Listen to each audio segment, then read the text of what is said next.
एक समय की बात है, रात का समय था और मिस्र के विशाल रेगिस्तान की रेत पर हल्की हवा चल रही थी। दूर क्षितिज पर गीजा का पिरामिड खड़ा था, रहस्यमयी और शांत। चारों तरफ सन्नाटा था और इस माहौल में एक भयावह रहस्य छिपा हुआ था। एक साहसी खोजकर्ता जिसका नाम जैक था, पिरामिड के पास पहुंचा। उसके चेहरे पर भय और रोमांच का मिश्रण साफ झलक रहा था। उसके पास एक पुराना नक्शा था जो उसे उसके दादा से मिला था। ऐसा कहा जाता था कि इस नक्शे में उन खजानों का पता था जो सदियों से पिरामिड में छिपे हुए हैं। जैक ने नक्शे का अनुसरण किया और पिरामिड के एक छिपे हुए दरवाजे तक पहुंच गया। दरवाजा बड़े बड़े पत्थरों से ढका था और उस पर कुछ रहस्यमयी प्रतीक बने हुए थे। जैक ने अपनी टॉर्च की रोशनी में उन प्रतीकों को गौर से देखा। प्रतीकों के अर्थ उसे समझ नहीं आ रहे थे, लेकिन उसकी जिज्ञासा बढ़ती जा रही थी। धीरे से उसने दरवाजे को खोला और संकरी अंधेरी गुफा में प्रवेश किया। अंदर का वातावरण ठंडा और सन्नाटे से भरा हुआ था।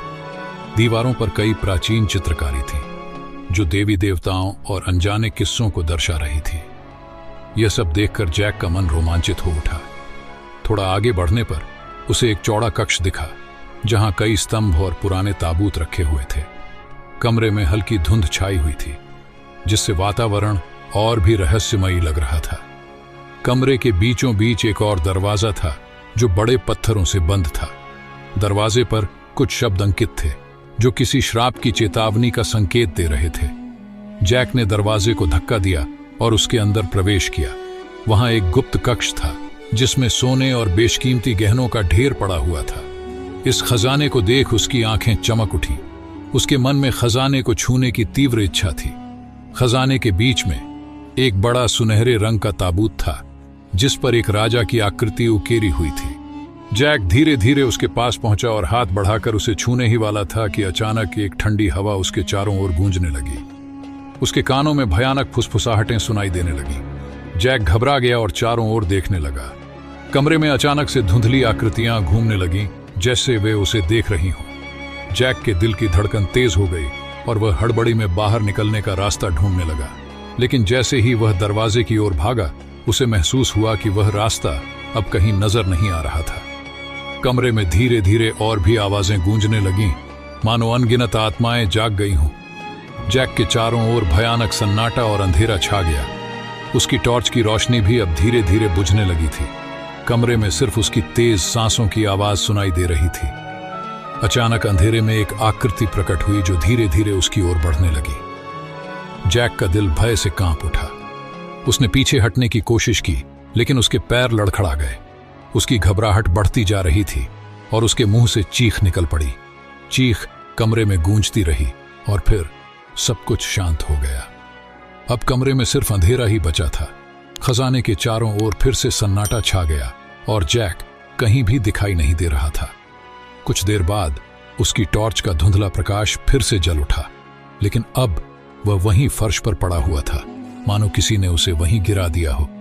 उसके नक्शे को भी वहीं धूल में दबा हुआ देखा जा सकता था और उस पर कुछ अजीब निशान बने हुए थे जो पहले नहीं थे, मानो किसी ने उसे चेतावनी के रूप में कुछ लिखा हो। पर जैक का कोई भी निशान वहां नहीं था। पिरामिड के बाहर रात की सन्नाटे भरी हवा में जैक की एक धुंधली परछाई दिखाई देती है जो सदियों तक उस रहस्य की पहरेदारी करती है। मिस्र का यह रहस्य अनसुलझा रह गया और गीजा का पिरामिड आज भी अपने अंदर न जाने कितनी अनकही कहानियां छुपाए खड़ा है। जैक की गुमशुदगी के कुछ महीनों बाद उसके भाई मार्क को उसकी पुरानी डायरी और नक्शे का एक हिस्सा मिला।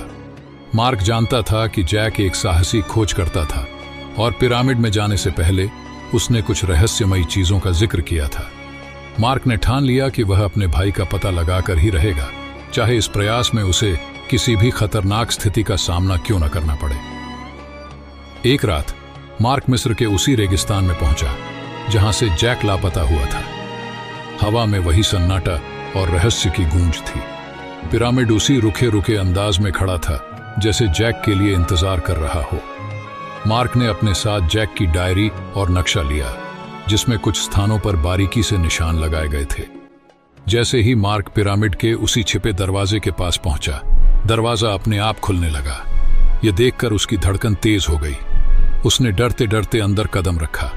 गुफा के अंदर वही सन्नाटा था और दीवारों पर वही चित्रकारी थी जिसे जैक ने देखा था। मार्क ने ध्यान दिया कि दीवारों पर बने देवी देवताओं की आंखें चमक रही थीं, जैसे वे उसे घूर रही हों। आगे बढ़ते हुए मार्क एक बड़े कक्ष में पहुंचा, जहां कई प्राचीन ताबूत थे। उसने गौर किया कि ताबूतों के आसपास धुंधली परछाइयां घूम रही थीं, जैसे वे किसी की तलाश में हों। अचानक उन परछाइयों में से एक ने उसकी ओर देखा और धीरे धीरे उसकी ओर बढ़ने लगी।